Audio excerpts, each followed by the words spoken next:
the model 1023 right here, and the first thing that I see that's pretty impressive is that the shot spacing is so close together, but you've got shots here and here that are center to center is 2 inches on those two. On these two, it's 3,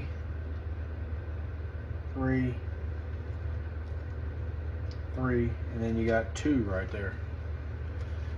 So looks like that last shot of 30 caliber M2 AP went in within 2 inches of this one.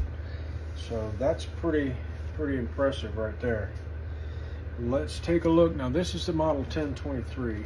Let's peel the cover back. This is going to be absolutely destroyed, as you can imagine, after 6 shots.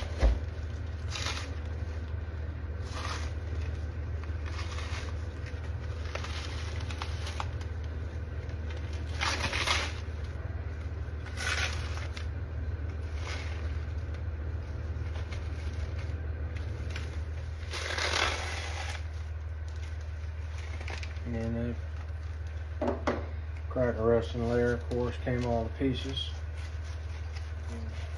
I would sure expect that.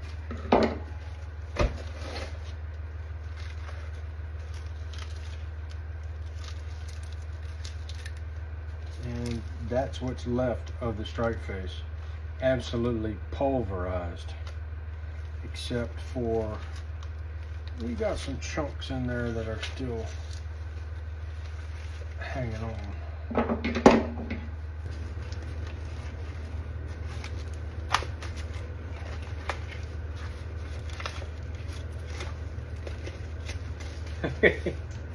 So after 6 shots of 30 caliber M2 AP, that's what you have left.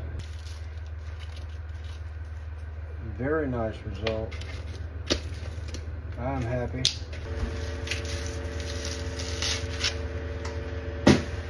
Here's the back. That's the back of the test plate. With no pass-throughs. Very good back face deformation on this plate. Model 1023.